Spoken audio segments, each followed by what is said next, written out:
What's going on, Giants fans? Real quick, nothing's really going on in Giants land right now. But, trying to pass the time until the season starts, trying to come up with ways to make some interesting content for you guys and us to discuss. And one of those I stumbled across was memorable Giants moments in my lifetime. Now, my lifetime as a Giants fan did not start out until I probably around 9-10 years old. I would say maybe 2 seasons or so right before the Giants went to the Super Bowl against the Baltimore Ravens. That was when I really understood the game of football and followed in my father and brother's footsteps of being a New York Giants fan. As always, when you're young and kids, you kind of just like teams with certain players or the helmets. I mean, I started off as a Packers fan because I like Brett Favre. Then one year I got a John L. or a Terrell Davis Broncos jerseys. I liked the Broncos new helmets. I was a Broncos fan. Then I liked the Titans, probably right around the Music City Miracle. I guess you can say I was a bandwagon fan, but who isn't when they're just starting to watch sports, starting to get into sports at a young and early age as a kid. And then when you finally realize what sports are all about, you follow in your father's footsteps, and I became a Giants fan, and probably been a Giants fan for probably 27, 28 years. So I decided, you know what, I'm going to try to count up all the more memorable Giants moments that I've had in my lifetime being a Giants fan, and I wanted to share them with you. And if I leave anything out, please feel free to leave in the comment section some of your memorable moments, regardless of how long you've been a Giants fan, how long you've been on this earth. Just interested to see who's been around for what. Now, I would say I started becoming a Giants fan probably, like I said, maybe a season or two before they went to the Super Bowl. I remember vividly watching a NFL primetime highlight when they showed Jason Sehorn, instead of making a touchdown-saving tackle, he decided to pull up his pants that were about to fall down.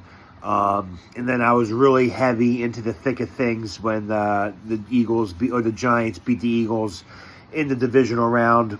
When Ron Dixon returned the opening kickoff for a touchdown, Giant Stadium was rocking, waving all those white towels. I remember it. I remember it vividly.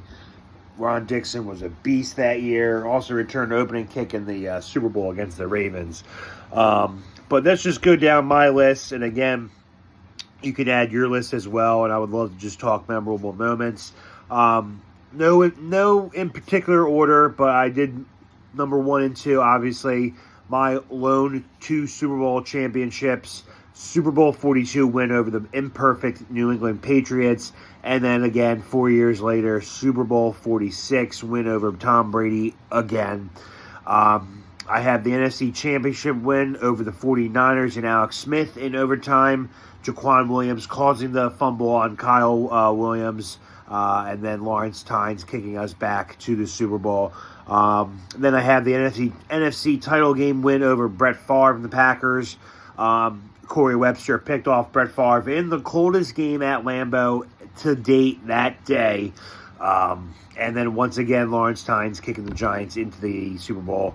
I have the divisional win versus the Eagles in this first Super Bowl year that I've witnessed against the Ravens. That playoff year, Ron Dixon returned the opening kickoff. Sehorn had that bobble interception against McNabb. I have the divisional win versus Romo and Dallas in 2007 on our Super Bowl run. I had the divisional win versus the 15-1 number 1 seed Packers and Aaron Rodgers in Lambeau. I was at a wedding that day, but I was able to catch everything on the TV in the bar reception area. I have the Christmas Eve win, Jets win against the Jets, 99-yard touchdown by Victor Cruz, salsa-ing at MetLife, and then went on that year to win the Super Bowl. I have the O.C. Umenyiора's 12-sack game versus Donovan McNabb and the Eagles on Sunday night.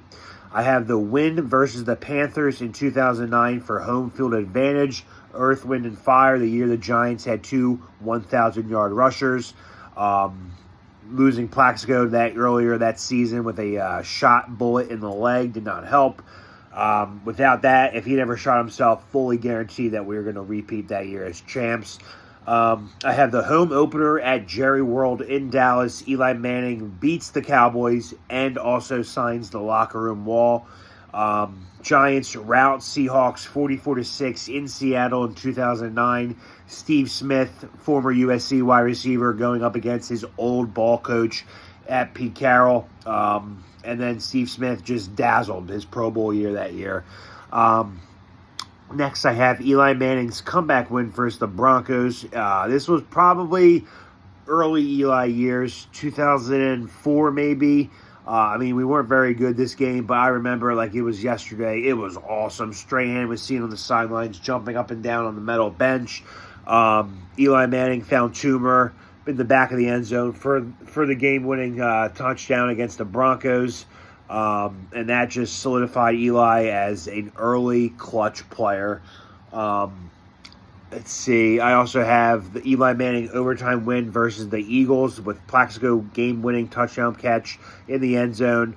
The Eagles were dominating that entire game. If it wasn't for a Jerome McDougal kicking a penalty flag, the Giants probably would have lost. I can't forget this game. The Shockey game-winning touchdown over Brian Dawkins in the end zone at Giants Stadium. That was a great win. Obviously, Giants 41-0 NFC Championship game over the Minnesota Vikings, shutting down Dante Culpepper, Kirsch Carter, and Randy Moss. The blocked field goal by JPP against the Dallas Cowboys to win the division that year. OBJ's game-winning touchdown slant versus the Ravens. Odell Beckham's game-winning touchdown slant versus the Cowboys the same year. Cruz 70-yard game-winning touchdown versus the Redskins. Ahmad Bradshaw rookie run touchdown in the snow clinching game against the Buffalo Bills in 2007 that led to a Super Bowl victory. And Eli's game-winning drive in New England in the year of 2011, the Super Bowl year. 2-0 versus Brady that year. Game was tight at Lambeau, Foxborough, where Patriots and the Brady do not lose. And the Giants defense came to play, and Eli Manning to Jake Ballard for the game-winning score. And those are all the moments that I could think of. That's 22 at the top of my head. Pretty good, not going to lie. Let me know your thoughts in the comment if you like any of my memorable moments. Add yours as well. Feel free. And that's all I got for you guys tonight. Enjoy the rest of your night. And as always, let's go G-Men.